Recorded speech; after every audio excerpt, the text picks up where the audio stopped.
मंडळाचे बाबूजी आव्हाड महाविद्यालय यांच्या संयुक्त विद्यमाने आयोजित एक दिवसीय लिंग भाव समानता विषयी कार्यशाळा या कार्यशाळेचे या ठिकाणी आयोजन करण्यात आलेले आहे। या कार्यशाळेच्या निमित्ताने आपल्याला या कार्यक्रमाचे अध्यक्ष म्हणून लाभलेले महाविद्यालयाचे प्राचार्य डॉक्टर B.A. चौरे सर, त्याचप्रमाणे आपल्याला व्याख्याते म्हणून लाभलेले कांतीलाल पाटोळे, त्याचबरोबर पत्रकार राजेंद्रजी सावंत आणि काही वेळातच येणारे प्राध्यापक डॉक्टर तांबोळी सर, या सर्वांचं प्रथमतः या ठिकाणी मी हार्दिक स्वागत करतो। विद्यार्थी मित्रांनो, विद्यार्थी विकास मंडळाच्या माध्यमातून लिंगभाव समानता ही जी कार्यशाळा आयोजित केली जाते, यामधून आपल्याला मौलिक असं मार्गदर्शन वक्ते करत असतात आणि त्यासाठीच ही कार्यशाळा या ठिकाणी आयोजित करण्यात आलेली आहे। कार्यशाळेच्या निमित्ताने नवीन माहिती लिंगभाव समानता याविषयी आपल्याला मिळणार आहे। त्यासाठी जे प्रमुख वक्ते या ठिकाणी हे जेऊर तालुका नगर या ठिकाणचे आहेत। त्यांचं शिक्षण फिलॉसॉफी मध्ये त्यांची डिग्री झालेली आहे आणि डिप्लोमा जर्नलिझम आणि मास कम्युनिकेशन मध्ये झालेला आहे। MSW Indira Gandhi national open university मधून त्यांचं झालेलं आहे। त्यांचं प्रचंड मोठ्या प्रमाणात सामाजिक कार्य आहे। अनेक वेगवेगळ्या ठिकाणी ते काम करतात। त्यामध्ये water and disaster management, climate change, soil and water conservation, त्याचप्रमाणे वेगवेगळ्या ठिकाणी ते व्याख्यानाला जात असतात, ट्रेनर म्हणून जात असतात आणि त्याचबरोबर अनेक ठिकाणी परिषदामध्ये त्यांनी सहभाग घेतलेला आहे। त्याचबरोबर अनेक प्रोजेक्टवर महाराष्ट्र शासनाच्या त्यांनी काम केलेलं आहे। अनेक पुरस्कार त्यांना प्राप्त झालेले आहेत। दुसरे जे वक्ते आहेत उपस्थित झालेले आमचे मित्र सकाळचे पत्रकार राजेंद्रजी सावंत, हे आपल्या महाविद्यालयाचे माजी विद्यार्थी आहेत आणि ते ज्येष्ठ पत्रकार म्हणून कार्यरत आहेत।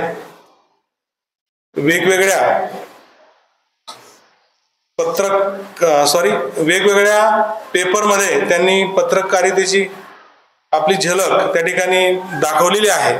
सकाळ असेल, पुण्यनगरी असेल, सार्वमत असेल, अशा अनेक पेपरमध्ये त्यांनी काम केलेलं आहे। ते उत्कृष्ट शेतकरी पण आहेत आणि विद्यार्थ्यांना नेहमी ते मार्गदर्शक करत असतात। असे 2 आणि तिसरे येणारे असे 3 वक्ते आपल्याला या ठिकाणी आज लाभलेले आहेत। पुन्हा एकदा त्या ठिकाणी मी महाविद्यालयाच्या वतीने या सर्वांचं हार्दिक स्वागत करतो आणि या कार्यक्रमाचे प्रास्ताविक करण्यासाठी विद्यार्थी कल्याण मंडळ अधिकारी डॉक्टर भगवान सांगळे यांना विनंती करतो की त्यांनी कार्यक्रमाचं प्रास्ताविक करावं।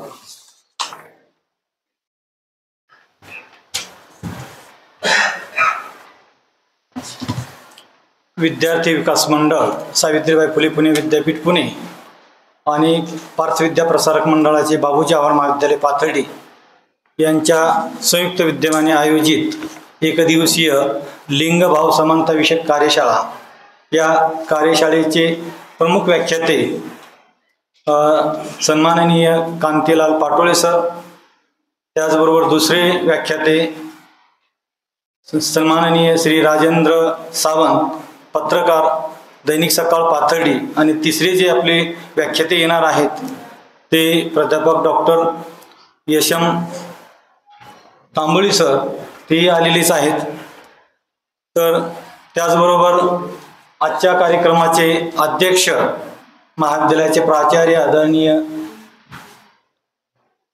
Doctor B.A. चौरे सर, त्याचबरोबर व्यासपीठावर उपस्थित असलेले सूत्रसंचालन करणारे डॉक्टर अशोक कानडे, माझ्यासमोर असलेले अशोक डोळस, नंतर केरकर सर, ढोरमारे सर, बोडके सर, मस्के सर, चिमटे सर, केंद्रे सर, घोंगडे सर, त्याचबरोबर राज सर आणि विद्यार्थी मित्रांना सर्वप्रथम आपले या कार्यशाळेमध्ये स्वागत करतो. आणि ही जी काही कार्यशाळा आहे लिंगभाव समानताविषयीची, या कार्यशाळेमागे घेण्यामागचा उद्देश म्हणजे स्त्री पुरुष समानता जर नसेल तर समाजामध्ये समानता प्रस्थापित होऊ शकत नाही. त्याचबरोबर स्त्री पुरुष समानता प्रस्थापित करण्यासाठी वेगवेगळ्या पद्धतीने आपण बघतो की प्रयत्न करावे लागतात. लिंग समानतेची जी तत्व आहे ते असे सांगते की कोणत्याही व्यक्तीने मग त्यांचे लिंग काहीही असो, सर्वांना समान अधिकार, समान जबाबदारी आणि संधी दिल्या पाहिजे. स्त्री पुरुष समानता हा मानवी हक्क आहे की तो हक्क हा सर्वांना प्राप्त झालेला आहे आणि तो असणे गरजेचं आहे.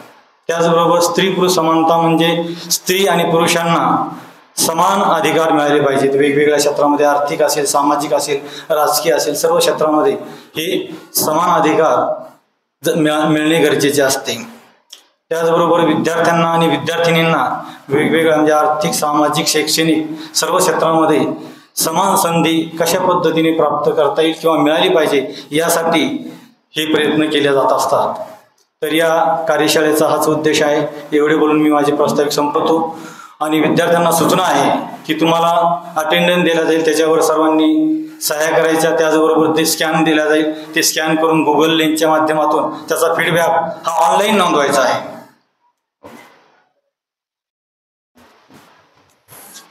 धन्यवाद सर.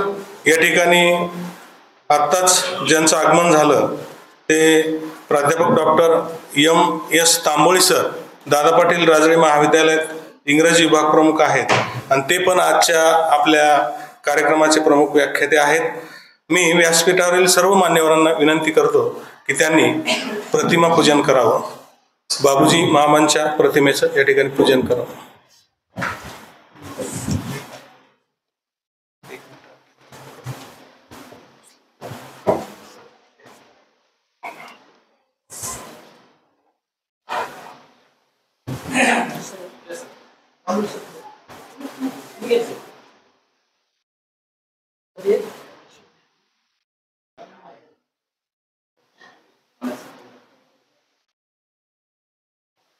आपण प्रमुख मान्यवरांचा सत्कार करणार आहोत. आजच्या कार्यक्रमाचे अध्यक्ष महाविद्यालयाचे प्राचार्य डॉक्टर चौरे सर यांचा मी प्रथमतः शब्दसुमनांनी या ठिकाणी स्वागत करतो. त्यानंतर आजच्या कार्यक्रमाचे जे प्रमुख व्याख्याते आहेत त्यामध्ये प्राध्यापक डॉक्टर तांबोळी सर यांचा सत्कार महाविद्यालयाचे प्राचार्य डॉक्टर चौरे सर यांनी करावा अशी मी त्यांना विनंती करतो. तांबोळी सरांनी त्याचा स्वीकार करावा.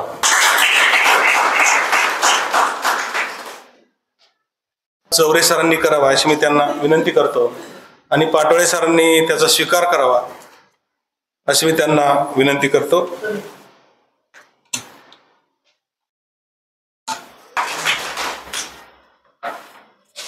त्यानंतर पत्रकार राजेंद्रजी सावंत यांचाही सत्कार चौरे सरांनी करावा अशी मी त्यांना विनंती करतो.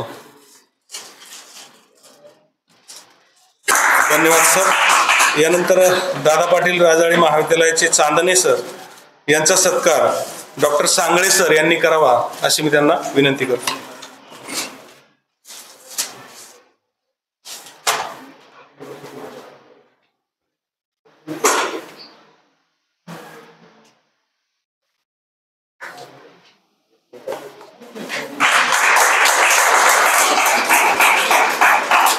सर्वांना विनंती आहे आपण स्थानापन्न व्हावं. या ठिकाणी अधिक वेळ न घेता मी या कार्यक्रमाचे व्याख्याते कांतीलाल पाटोळे यांना विनंती करतो की त्यांनी लिंगभाव समानता याविषयी आमच्या विद्यार्थ्यांना, आमच्या प्राध्यापकांना मार्गदर्शन करावं. सन्माननीय कांतीलालजी पाटोळे.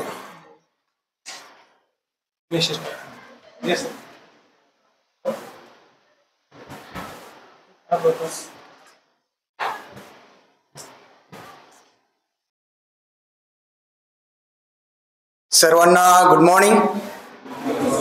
Good morning. सर्वप्रथम या ठिकाणी आपल्या महाविद्यालयाने मला या व्याख्यानमालेसाठी निमंत्रित केलं, त्याबद्दल मी तुमचे विशेष आभार व्यक्त करतो. व्यासपीठावर विराजमान आदरणीय महाविद्यालयाचे प्राचार्य डॉक्टर चौरे सर, ज्येष्ठ पत्रकार आदरणीय Sawant sir, doctor Tamboli sir, आमचे मित्र doctor Kanade sir, Sangle sir व तुम्ही सर्वजण या ठिकाणी मला बोलवलं त्याबद्दल तुमचे सर्वांचे विशेष पुन्हा एकदा आभार मानतो. आणि ही संधी दिली तुमच्याबरोबर संवाद साधण्याची. लिंग समभाव, जेंडर इक्वॅलिटी हा विषय पाहिला तर आपण फक्त सहजच म्हणत जातो की स्त्री पुरुष समानता हा विषय खूप महत्वाचा आहे, त्याच्यावर गांभीर्याने विचार होणं गरजेचं आहे. काय गांभीर्याने विचार होणं गरजेचं आहे आणि महत्वाचं आहे. फक्त बोलतो आपण, पण प्रत्यक्ष होतं का असं? मी येऊन माझी स्टाईल असे मी एकटा बोलणार नाही, मला तुमच्याकडून पण प्रतिसाद हवा आहे.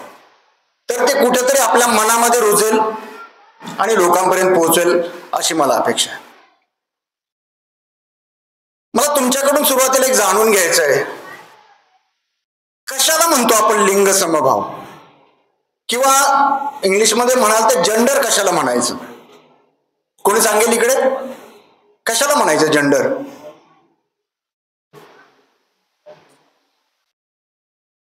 काय जेंडर म्हणजे काय? शब्द इंग्लिश आहे, मराठीपेक्षा आपण इंग्लिश जास्त वापरतो. कशाला म्हणायचं जेंडर? जेंडर म्हणजे काय?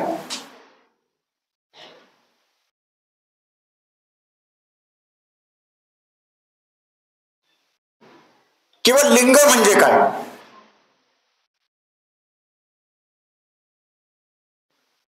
मी तुमच्या बरोबर चर्चा करायला आलेलो आहे, मी तुम्हाला लेक्चर द्यायला आलो नाही. पहिल्यांदा गोष्ट क्लिअर करून टाकतो. काय कशाला म्हणायचं लिंग? का लिंग शब्द बोलायला पण लाज वाटते असं काही आहे का त्याच्यामध्ये? बरोबर ना? लिंग म्हटलं की माझ्या डोक्यामध्ये वेगळंच काहीतरी उभं राहतं. असं काही आहे का? आहे का? मग तुम्हाला जर उत्तर माहित आहे तर तुम्ही बोलायला का घाबरताय? हा एक मोठा प्रश्न आहे. मी स्वतःला ओळखलंय का अगोदर? ओळखलं का? इकडे माझ्या मित्रांनो, ओळखलं का? मी स्वतःला ओळखलं का? जोपर्यंत या शब्दाचा अर्थ आपल्याला समजणार नाही तोपर्यंत आपण कितीही म्हटलं की लिंग भाव, स्त्री पुरुष समानता, जेंडर इक्वॅलिटी, काही उपयोग नाही. काय म्हणतो आपण? लिंग म्हटल्यानंतर आपल्या डोळ्यासमोर काय येतं? काय येतं आपल्या डोळ्यासमोर? आपसात बोलायचं नाही, माझ्याशी बोलायचं. काय येतं?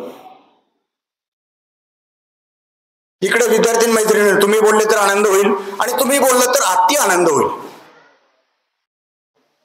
काय लिंग किंवा जेंडर म्हटल्यानंतर तुमच्या डोळ्यासमोर काय येतं? काहीच येत नाही.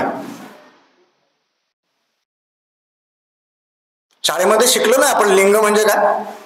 तुम्ही तुमचा फॉर्म भरला ऍडमिशनचा, त्याच्यामध्ये कदाचित एक कॉलम असेल, बरोबर, लिंग ऑब्लिक सेक्स.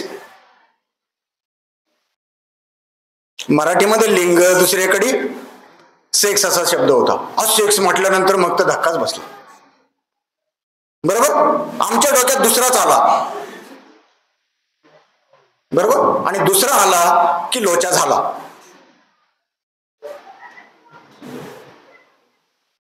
जेंडर हा शब्द आपल्याला कुठून आला? मी तुमचा आता, तुम्ही बोलत नाही, मला वाटतं मुके आहेत की माहित नाही, पण मला एवढं माहित आहे आपल्या अहिल्यानगरचे लोक मुके नाहीत, खूप बोलके आहेत.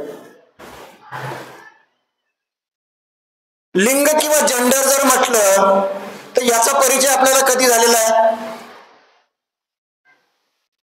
कधी होतो परिचय?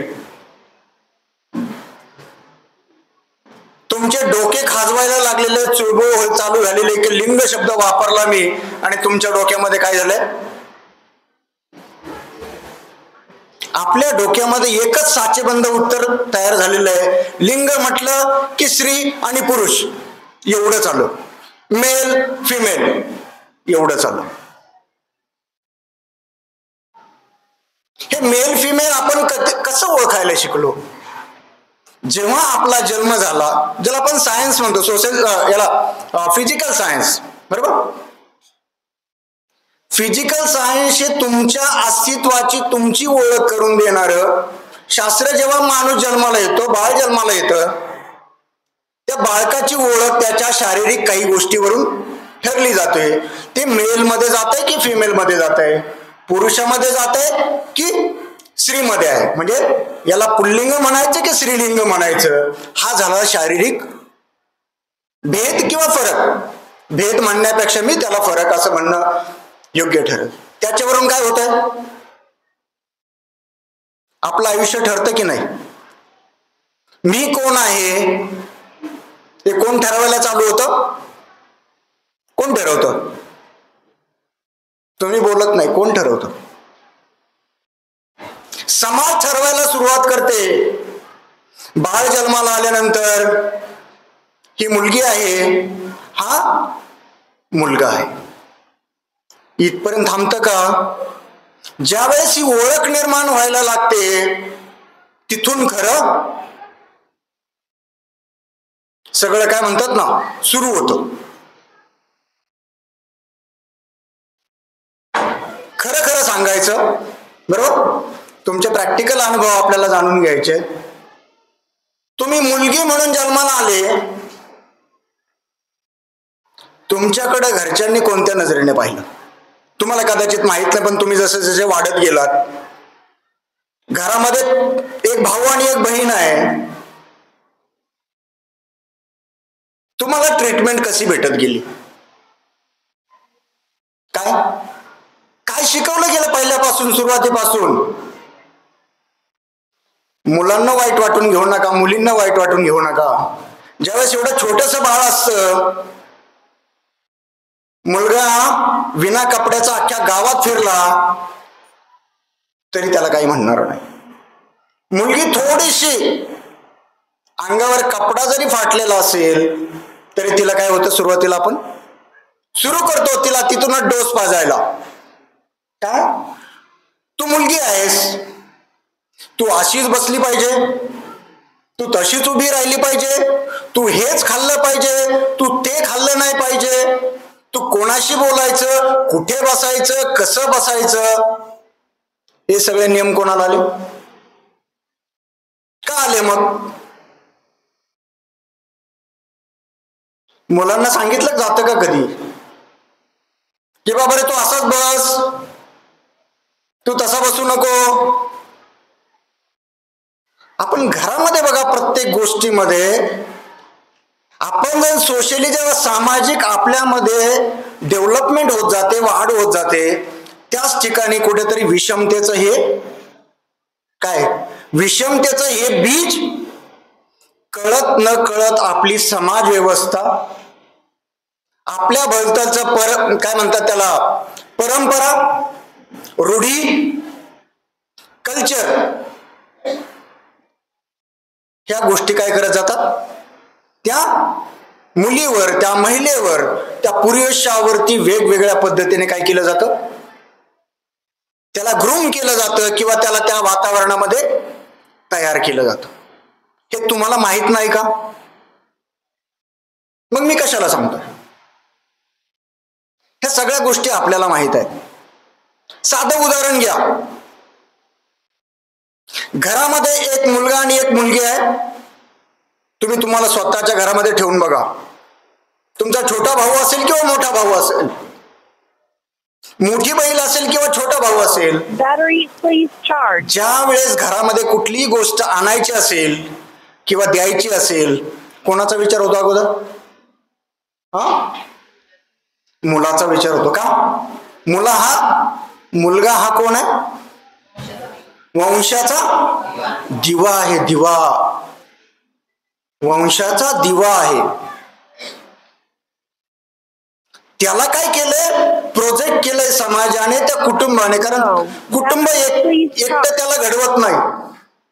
समाज त्याच्यावरती काय करतं, त्या पद्धतीने वागण्यासाठी त्या कुटुंबावर, त्या व्यक्तीवरती कळत न कळत त्या पद्धतीचा एक दबाव, एक प्रेशर निर्माण केला जातो. आणि त्या प्रेशरच्या आधारे असं दाखवलं जातं की मुलगा हा वंशाचा दिवा आहे. आमच्या आयुष्यात कोणाला महत्व आहे? कोणाला महत्व आहे? कोणाला महत्व झालं म्हणजे मुलाला महत्व झालं, पुरुषाला महत्व झालं. स्त्री ही दुय्यम आहे. हे कोणी शिकवलं आम्हाला? कदाचित आमच्या इतिहासातून आम्ही शिकत आलो, कदाचित आमचे धर्मग्रंथ सांगत आले असतील. मी कुठल्या एका धर्माचं नाव घेत नाही. सगळ्या धर्मामध्ये सर्रास अशा प्रकारची हे दिलं जातं की धर्मगुरू जरी पाहिलं तर कोण असतात? पुरुष धर्मगुरू असतात. महिला धर्मगुरू झाली की काय होतात? प्रश्नचिन्ह निर्माण होतात. अधिकारावरती काय होते? गदा येते. कोणाच्या अधिकारावर गदा येते? पुरुषांच्या, आमच्या अधिकारावर गदा येते.